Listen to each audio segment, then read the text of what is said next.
Oke, Bismillahirrahmanirrahim. Assalamualaikum warahmatullahi wabarakatuh. Selamat siang, Bapak atau Ibu dosen dan kakak-kakak aspek sekalian. Perkenalkan, nama saya Dafa Muhammad Rabani. Pada kesempatan kali ini, saya akan mempresentasikan hasil perancangan pengalaman pengguna atau user experience dari mengisi saldo Maxim Wallet Caspro pada aplikasi Maxim. Langsung saja saya mulai presentasinya. Oke, ini biodata saya. Nama saya Dafa Muhammad Rabani, NIM saya M040 3241104. Departemen dari Ilmu Komputer, Paralel 1 dan Kelompok 2. Oke, rekap singkat produk. Jadi produk yang saya ambil adalah Maxim. Maxim ini adalah aplikasi layanan transportasi online yang serupa dengan Gojek atau Grab.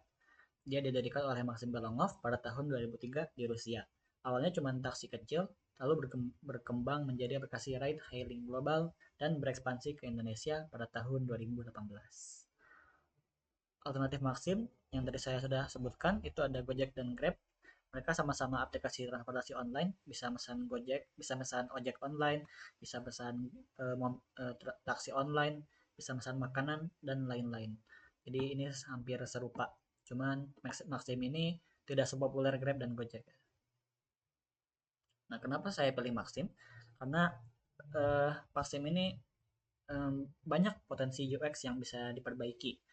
Selain itu, kebutuhan pengguna juga sangat relevan dan pengalaman pribadi saya sempat menggunakan Maxim dan menurut saya ini menarik untuk dikaji secara UX. Oke, recap singkat task. Jadi task utama yang saya pilih adalah mengisi saldo Maxim Wallet Caspro pada aplikasi Maxim. Jadi Maxim Wallet Caspro ini adalah e-wallet bawaan Maxim seperti GoPay untuk Gojek dan OVO untuk Grab. Kalau ini Maxim Wallet Caspro. Dia e-wallet bawaan yang hanya bisa digunakan pada aplikasi Maxim. Nah, konteks penggunaannya itu pengguna akan menggunakan Maxim Wallet Caspro ketika sedang bepergian menggunakan Maxim tapi lupa membawa uang tunai. Karena tidak semua orang saat bepergian itu membawa uang tunai. Jadi mereka punya uang di m-banking mereka sehingga kalau mau memesan Maxim itu perlu adanya Maxim Wallet Caspro ini. Jadi satu-satunya cara untuk membayar biaya transportasi di aplikasi Maxim itu cuma menggunakan Maxim Wallet Caspro. Tidak bisa menggunakan e-wallet lain untuk membayar Maxim. Target dan urgensinya, target usernya itu mahasiswa yang sudah terbiasa menggunakan metode pembayaran non tunai seperti mahasiswa-mahasiswa pada umumnya ya, yang mereka bayar apa-apa pakai QRIS, pakai m-banking dan lain-lain. Karena sebagian besar mahasiswa juga jarang membawa uang tunai kalau bepergian dan cenderung menyimpan dana pribadi dalam m-banking atau e-wallet. Nah, alur utama tasnya sebagai berikut. Ini ada video. Jadi pertama si user ke menu, lalu di menu klik isi, diisi. Bentar ulang. Ini terlalu cepat ya. Dari beranda pergi ke menu, lalu klik isi. Di sini ada dua pilihan, minimart dan perbankan bergerak. Misalkan saya pilih minimart, di minimart ini ada panduannya. Lalu misalkan saya pilih perbankan bergerak, ini ada berbagai pilihan bank. Dan misalkan saya pilih BCA, ini ada panduannya. Dan kita bisa menyalin virtual account-nya. Jadi kira-kira seperti itu. Ada dua metode, bisa melalui minimart, minimarket, misalkan Alfamart atau Indomaret, bisa menggunakan m-banking.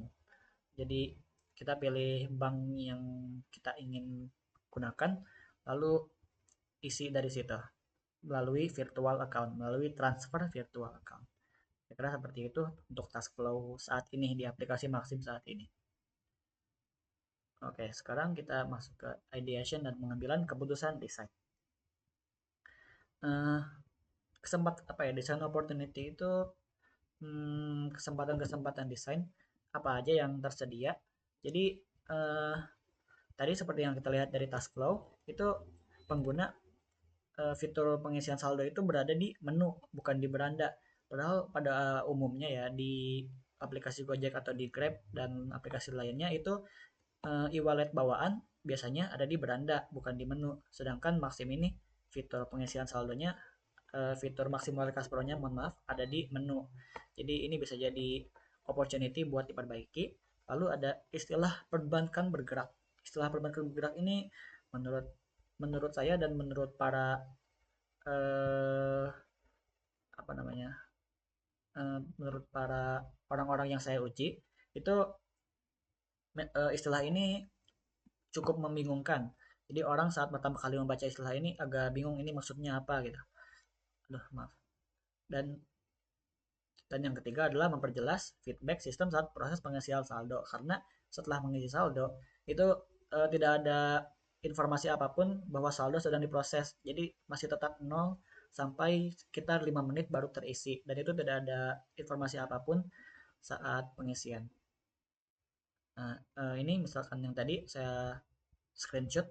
Jadi mempermudah pengguna untuk untuk fitur maksimal Cash Pro itu berada di menu bukan di beranda. Bisa dilihat sendiri maksimal Cash Pro di menu. Temuan masalahnya di menu sehingga sulit ditemukan. Peluang desainnya memindahkan fitur maksimal Cash Pro dari menu ke beranda supaya lebih enak di navigasinya. Lalu yang kedua yang tadi, memperbaiki istilah perbankan bergerak, ini istilahnya agak membingungkan. Misalkan bisa diganti menjadi transfer bank atau dalam kurung virtual account.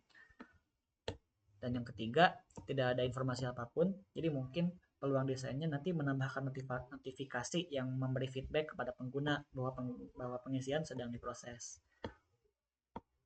Nah, metode ideation yang saya pakai adalah How Might We dan brainstorming. Jadi dari How Might We ini, saya memasukkan ide-ide yang saya pikirkan, lalu bukan ide, pertanyaan-pertanyaan yang saya pikirkan, lalu pertanyaan-pertanyaan tersebut dimasukkan ke dalam 3 kategori, too broad, just right, dan too narrow.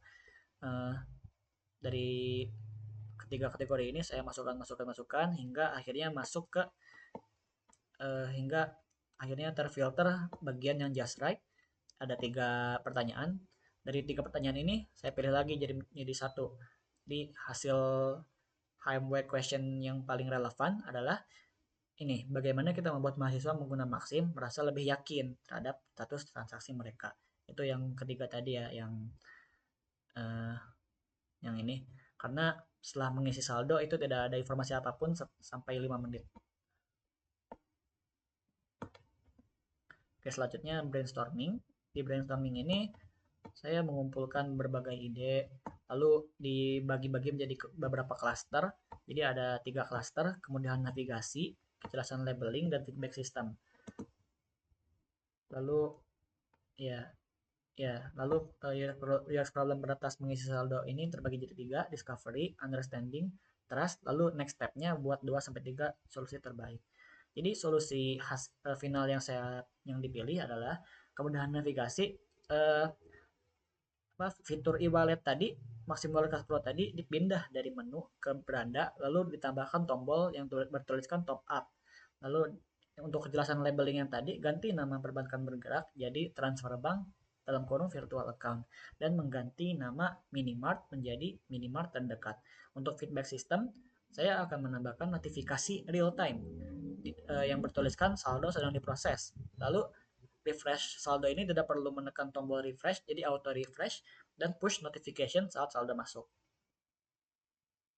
Oke, kita akan masuk ke prototype-nya. Jadi ini prototype yang sudah saya buat. Saya langsung aja presentasikan. Oke, ini tampilan beranda aplikasi Maxim yang sudah diperbaiki. Jadi sebelumnya fitur Maximal Cash Pro yang awalnya ada di menu, sekarang tidak ada di menu. Jadi di menu ini kosong supaya lebih simpel karena menu itu tujuannya khusus untuk pengaturan ya, untuk setting-setting gitu. Nah, jadi di beranda kita pindahkan ke beranda. Ini dia fitur maksimal Cash Pro dan kita bisa menekan top up. Lalu di sini di istilah metodenya sudah saya ubah, yang awalnya minimart jadi minimart terdekat, yang awalnya transfer bank menjadi yang awalnya perbankan bergerak menjadi transfer bank virtual account. Misalkan saya pilih minimart terdekat dulu, ada panduannya segala macam, ini bisa dibaca. Misalkan saya keluar dari aplikasi lalu mengisi di m-banking saya dan mengisi saldo sebesar 10.000. Saya sudah mengisi misalnya. Saya pencet, maka ada notifikasi pengisian saldo masih wallet Kaspo sedang diproses. Kita tunggu sekitar 5 menit. Nanti akan muncul notifikasi baru pengisian saldo sebesar 10.000 berhasil. Jadi kira-kira seperti itu. Eh, Bisa saya ulangi lagi juga buat yang m-banking ya. Present.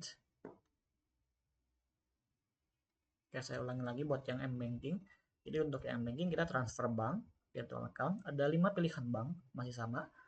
Misalkan BNI, atau CIM, atau BCA, atau Mandiri, dan lain-lainnya. Misalkan BCA, kita bisa copy nomor virtual account untuk kembali ke m-banking. Lalu kita bisa isi sebesar 10.000. Setelah mengisi saldo sebesar 10.000, dan tinggal klik mengisi saldo sebesar 10.000. Pengisian saldo maksimum wallet Kasper sedang diproses. Kita tunggu beberapa detik. Lalu pengisian saldo sebesar 10.000 berhasil tercapai. Jadi kalau sudah sampai page ini, itu tas dianggap sudah selesai karena sudah berhasil mengisi saldo maksimum wallet Kasper. Berat untuk prototype seperti itu. Kembali ke presentasinya. Oke, jadi untuk prototype kira-kira seperti itu. Sekarang masuk ke refleksi dan kesimpulan. Jadi problem utama berupa kesulitan menemukan fitur. Tadi kan menemukan fitur maksimal Cash Pro karena ada di menu, memahami alur pengisian saldo dan mengetahui status transaksi berhasil. Itu sudah ditangani melalui perbaikan navigasi, kejelasan informasi serta feedback sistem. Meski demikian, masih terdapat beberapa aspek yang dapat disempurnakan melalui iterasi desain dan pengujian lebih lanjut. Masih perlu beberapa testing agar solusi yang diusulkan semakin sesuai dengan kebutuhan pengguna. Jelas goal yang tercapai tentunya usability, efisiensi, dan learnability. Dari usability ini kita lebih mudah menggunakan menggunakan fitur maksimal Cash Pro karena sudah dipindah ke beranda, dan panduannya juga lebih jelas. Istilah yang tadi diubah juga dari perbankan bergerak menjadi transfer bank itu juga menjadi lebih jelas. Efisiensi juga lebih efisien karena kita eh, tidak perlu refresh lagi karena sudah auto refresh untuk pengisian saldo serta ada notifikasi yang masuk. Untuk learnability juga lebih mudah karena pengguna lebih mudah memahami ya kalau misalkan fitur e-walletnya itu berada di beranda bukan di menu. Tapi yang belum tercapai itu konsistensi, masih sedikit belum konsisten karena fitur e-wallet bawaan ini masih terlalu besar gitu ya, masih tidak sesuai ukurannya dengan yang lain. Satisfaction itu masih kurang karena auto refresh tiba-tiba saldonya masuk tanpa ada tanpa ada sound effect atau tanpa ada feedback lain, itu masih kurang. Serta accessibility ini masih kurang karena hmm, agak sulit mengisi saldonya karena tadi panduannya lumayan panjang.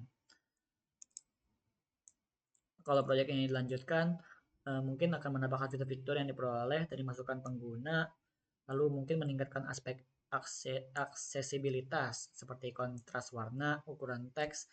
Dari kontras warnanya lumayan tidak enak dipandang, ukuran teksnya juga, serta dukungan navigasi yang lebih ramah.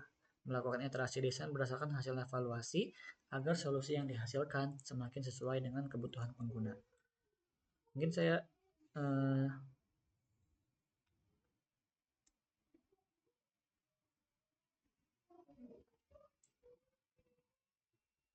ya, mungkin saya sekalian jelaskan tadi ada yang terlewat yaitu desain sistem aplikasi, bagaimana prototype ini mengaplikasikan desain sistem.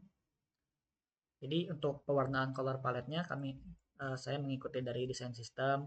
Itu ada warna kuning untuk tombol, maaf, untuk tombol warna kuning, dan untuk blok-blok ini warna abu-abu dan putih ya, abu-abu dan putih. Untuk font juga kami menggunakan Inter, semuanya sudah menggunakan font yang sama. Selain itu untuk logo-logo di sini juga mengikuti dari kumpulan logo di bawah ini. Icon maksudnya, untuk icon-icon mengikuti dari icon yang di sini, dan icon style juga sudah menyesuaikan dengan style dan size. Lalu untuk font size juga sudah disesuaikan semua. Untuk warnanya juga kan mengikuti dari kode warna ini. Oke, mungkin lanjut lagi ke presentasi. Jadi sekian dari presentasi saya terkait proyek akhir dari desain pengalaman pengguna ini. Kurang lebihnya mohon maaf. Terima kasih atas perhatiannya. Assalamualaikum warahmatullahi wabarakatuh.